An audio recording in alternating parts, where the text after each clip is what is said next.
Bonjour, Yulo. It is the fourth weekend of the racing at Deauville, and a very, very important weekend it is.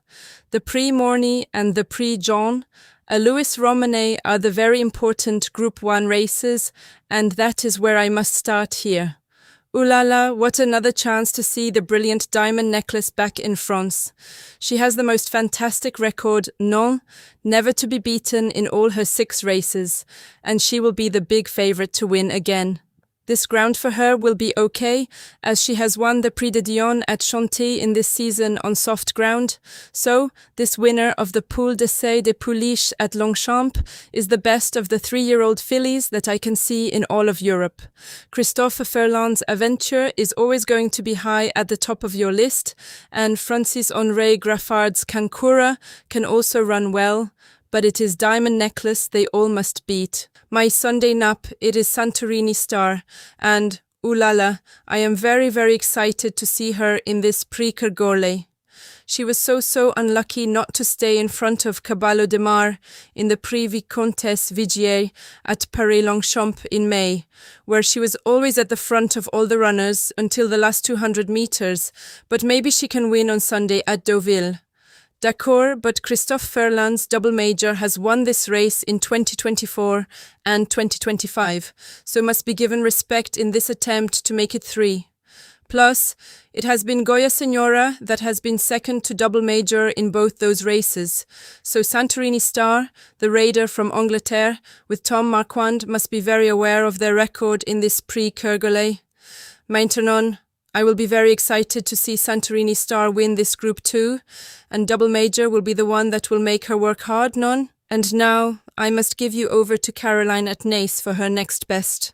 Thank you, Marie-Francoise, and my Sunday next best goes to post in the Ballyogan Stakes.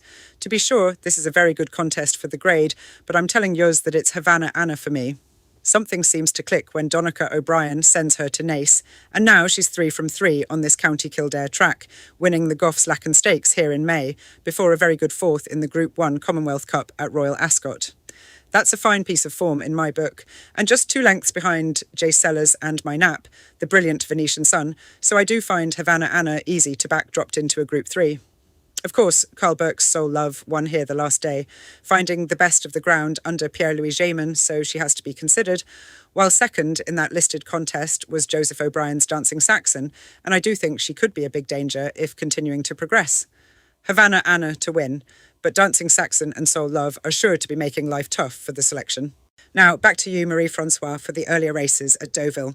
For the Prix du Calvados, oh yes, I must be on Christopher Head's Woot Woot in this Group 2 race. Maybe it will be the Irish filly, Dee's Funny Girl, that can be the one also to make this a very good contest, but this is so much the softer ground than she had in the fillies race at Ascot the last time that I prefer Woot Woot with her course experience. Le Bon Temps Rule won here last week, and back here for this 1400-meter distance can be the big danger. Maybe this is not the strongest race for a Group 2, but Edouard Montfort's Uquot has some racing here before, but possibly this ground is too much soft, so I have to trust Christophe Soumillon to be ahead of Le Bon Temps Rule and Dee's Funny Girl to win this Prix du Calvados. Oui, it is the Prix Morny that is the feature on Sunday at Deauville, and it has been one of the very, very best races for the juveniles anywhere across Europe. And this is a very good race, but maybe this year it is the ground that can make the difference to some of these colts and fillies. With the conditions of the courses almost all on the good ground this summer, the softer ground at Deauville can be having the effect on this Group 1. I must have the most respect for Simon and Ed Crisford's Señorita Bonita, but this will be the new experience for Hernon. Plus, this may be the same for some of the Irish horses too, as it must be that they have all the racing experience on good ground this summer. D'accord, it is André Fabre's Cosuma that I believe will be the best on this soft ground. With her win in the Prix de Cabourg here 3 weeks ago, the best piece of form, avec Francis-Henri Graffard's Drazinda also to prefer this ground. Clive Cox also has the very exciting Orthodox to line up, but it is Great Barrier Reef that Caroline believes to be the best 2-year-old colt, although Ryan Moore is on man's best friend.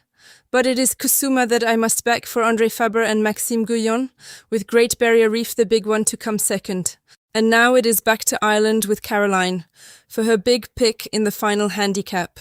Thank you, Marie-Francoise. And just to round things off on Sunday, Alice Monet should be good enough to take this TRM Bioactive Energy Boost handicap, despite carrying top weight. So she gets my vote over Aidan O'Brien's Port of Spain.